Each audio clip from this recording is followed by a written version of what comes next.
غبارہ Donald بارتھیم۔ غبارے کے کھلنے کا آغاز اسٹریٹ نمبر 14 پر ایک نقطے سے ہوا جس کے قطعی محل وقوع کا راز میں آشکار نہیں کر سکتا۔ اس رات جب لوگ محو خواب تھے، غبارہ شمال کی اور پھیلا، یہاں تک کہ وہ پارک تک پہنچ گیا۔ وہاں میں نے اس کو روک لیا۔ پاؤ پھٹنے تک اس کا شمالی ترین کنارہ پلازا کے اوپر چھا چکا تھا۔ فضا میں آزادانہ لٹکا ہوا وہ دھیمے دھیمے ڈول رہا تھا۔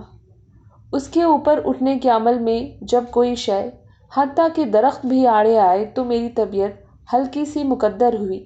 کوئی وجہ نہ تھی کہ غبارے کو فضا میں بلند ہونے سے روکا جاتا۔ میں نے انجینئروں سے کہا کہ وہ غبارے کو فضا میں مزید بلند ہونے دیں۔ غبارے کا پھیلاؤ صبح تک جاری رہا۔ والووں میں گیس مدھم سرگوشیوں میں داخل ہوتی رہی۔ غبارے نے شمالاً جنوباً 45 بلاک، شرقاً غرباً بے ترتیب علاقہ اور ایونیو کے دونوں اطراف قریباً 6 بلاک اپنی لپیٹ میں لے لیے تھے۔ تو یہ صورتحال تھی اس وقت۔ لیکن صورتحال کہنا غلط ہے، اس سے مخصوص صورت کا تصور ذہن میں آتا ہے۔ حالات جن کا کوئی حل ہوتا ہے، حالات جن کا پیدا کردہ تناؤ کسی نتیجے پر پہنچنے کے بعد زائل ہو جاتا ہے۔ لیکن وہاں تو ایسی کوئی صورتحال نہ تھی، کوئی ایسے حالات نہ تھے، بس ایک غبارہ تھا جو فضا میں معلق تھا، دھیمے، بوجھل خاکستری اور بادامی رنگوں میں ڈوبا ہوا، جن میں گہرے اور ہلکے زرد رنگ ابھر رہے تھے۔ غبارے کی سطح کھردری اور ناہموار تھی، جیسے کوئی اس پر کام کرتے کرتے اس کو بھول گیا ہو۔ یہ خاصیت دانستہ طور پر پیدا کی گئی تھی اور غبارے کی پرمہارت تنصیب نے اس خاصیت کو اور بھی نمایاں کر دیا تھا۔ غبارے کے نیچے ترتیب سے لگے ہوئے پھسلتے ہوئے باٹوں نے اس وسیع پھیلاؤ کو کئی مقامات سے تھام رکھا تھا۔ یوں تو گیس کے غباروں کی تاریخ انوکھے خیالات، نادر نمونوں اور اہم سنگ میلوں سے بھری پڑی ہے، لیکن اس لمحے وہاں صرف یہ غبارہ تھا، ٹھوس، قطعی، معلق۔ اس نے کئی رد عمل پیدا کیے۔ چند لوگوں کو غبارہ دلچسپ لگا۔ یہ رد عمل غبارے کے وسیع و عریض پھیلاؤ کو دیکھتے ہوئے کچھ ناموزوں تھا، گو کہ دیوانگی اور فکر و اندیشے کی عدم موجودگی کی بنا پر اس کو یقیناً ایک پرسکون اور پختہ رد عمل کہا جا سکتا تھا۔ شروع میں لوگوں کے درمیان غبارے کے معنی پر کچھ بحث ہوئی اور تھم گئی، کیونکہ ہم نے مقصد کو جاننے کی کوشش کیے بغیر جینا سیکھ لیا ہے، اور اب تو معنی کی جستجو خال خال ہی رہ گئی ہے، سوائے ان مظاہر کے جو انتہائی سادہ اور یقینی ہوتے ہیں۔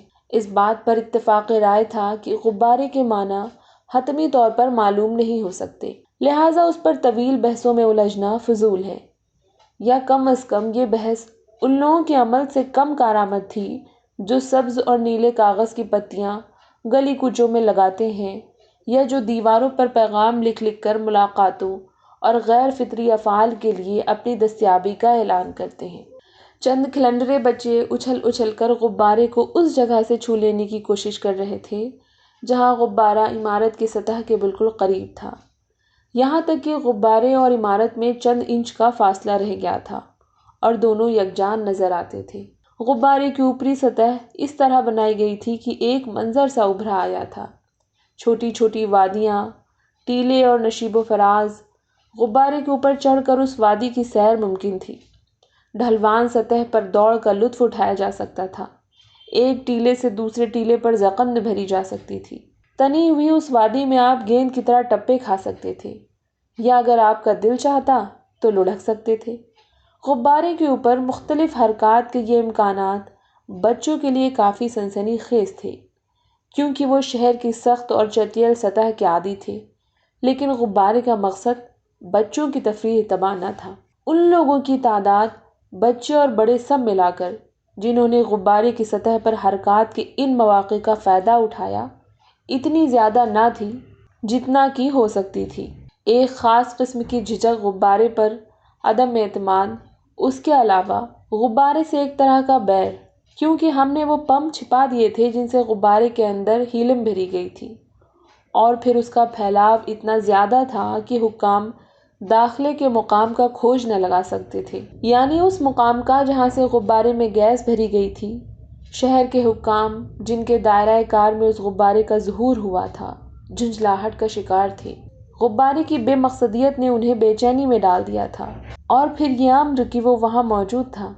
اگر ہم نے بڑے بڑے حروف میں غبارے پر لکھ دیا ہوتا لیبارٹری کے نتائج اس کی تصدیق کرتے ہیں یا 18% زیادہ کارگر، تو یہ پریشانی پیدا نہ ہوئی ہوتی، لیکن میں غبارے پر اس قسم کی کوئی چیز لکھنے کا تصور بھی نہیں کر سکتا تھا۔ مجموعی طور پر حکام کافی متحمل نکلے، گو کہ یہ برداشت دو وجوہات کی بنا پر پیدا ہوئی تھی۔ اول تو یہ کہ رات کو خفیہ ٹیسٹ کرنے کے بعد وہ اس نتیجے پر پہنچ چکے تھے کہ غبارے کو نہ ہٹایا جا سکتا ہے اور نہ ہی برباد کیا جا سکتا ہے۔ دوسرا یہ کہ عام شہریوں میں غبارے کے لیے کافی گرم جوشی پائی جاتی تھی۔ جس طرح ایک غبارہ تمام غباروں کے بارے میں زندگی بھر کی سوچ کی نمائندگی کرتا ہے، اسی طرح ہر شہری کا غبارے پر رد عمل دراصل چند پیچیدہ رویوں کا غماس تھا۔ ہو سکتا تھا ایک شخص کے ذہن میں غبارے کا تصور آلودگی سے وابستہ ہو، جیسا کہ اس جملے سے اظہار ہوتا ہے: اس وسیع غبارے نے مین ہیٹن کے شفاف اور چمکتے آسمان کو آلودہ کر دیا۔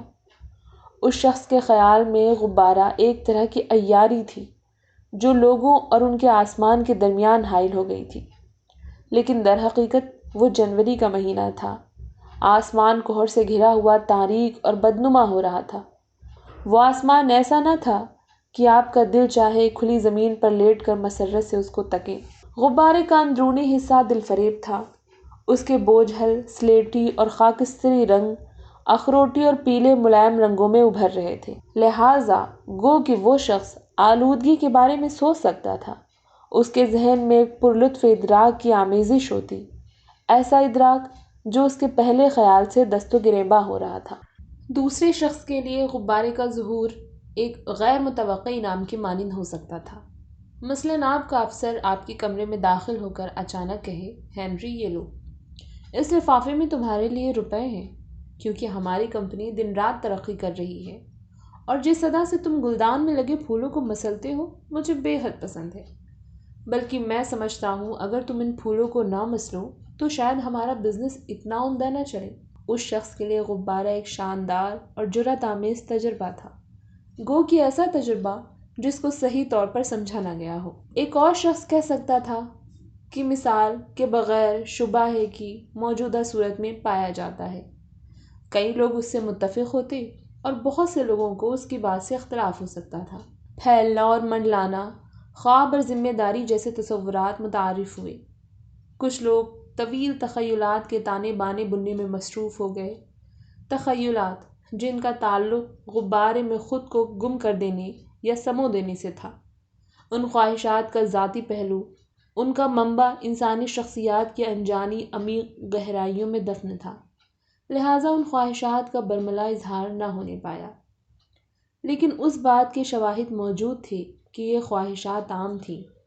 اس پر بھی بحث ہوئی کہ آپ غبارے کے نیچے کھڑے ہو کر جو کچھ محسوس کرتے ہیں، اس احساس کی خاص اہمیت تھی۔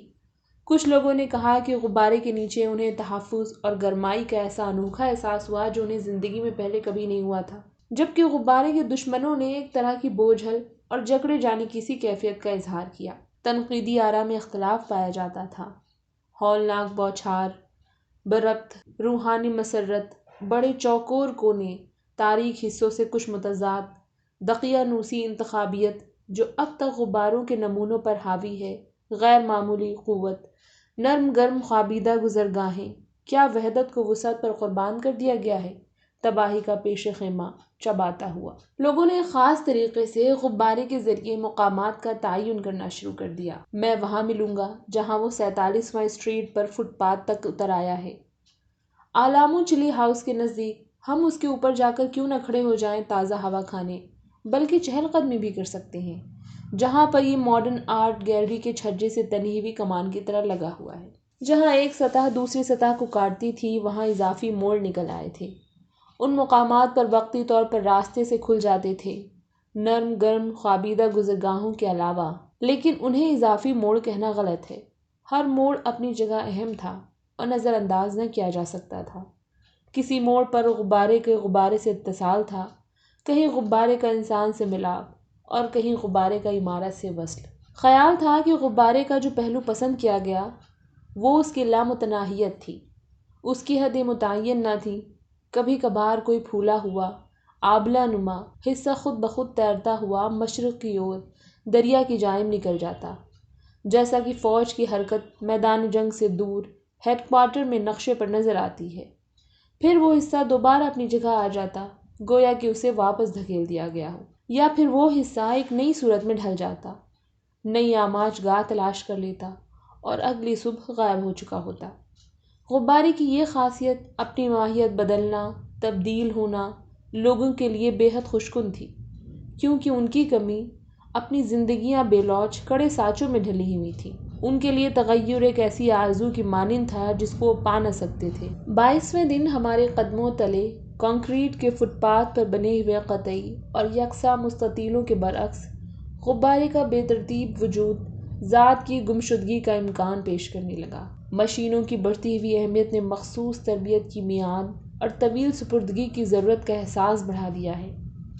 جیسے جیسے یہ رجحان بڑھتا جا رہا ہے، زیادہ سے زیادہ لوگ ایک الجھانے والی عدم مناسبت کی بنا پر ان جوابات کی طرف مائل ہو رہے ہیں جن کا ایک نمونہ وہ غبارہ تھا۔ جب تم ناروے سے واپس آئیں تو میں تم سے غبارے کے نیچے ملا۔ تم نے پوچھا کیا وہ میرا ہے؟ میں نے اس بات میں جواب دیا، غبارہ، میں نے کہا، فطری خود نوشت کا ایک اظہار ہے، اور اس اضطراب اور جنسی محرومی کا آئینہ دار جو میں نے تمہاری عدم موجودگی میں محسوس کی۔ اب جب کہ تم ہیرون سے واپس آ چکی ہو، نہ اس کی ضرورت باقی رہی ہے اور نہ ہی یہ موضوع لگتا ہے۔ غبارے کو ہٹانا آسان تھا۔ لہیم و شہیم اور لمبے ٹرک ہوا نکلے ہوئے غبارے کو لاد کر لے گئے۔ اب وہ مغربی ورجینیا کے ایک گودام میں پڑا کسی غمگین لمحے کا منتظر ہے، شاید ایسا لمحہ جب ہم ایک دوسرے سے خفا ہوں۔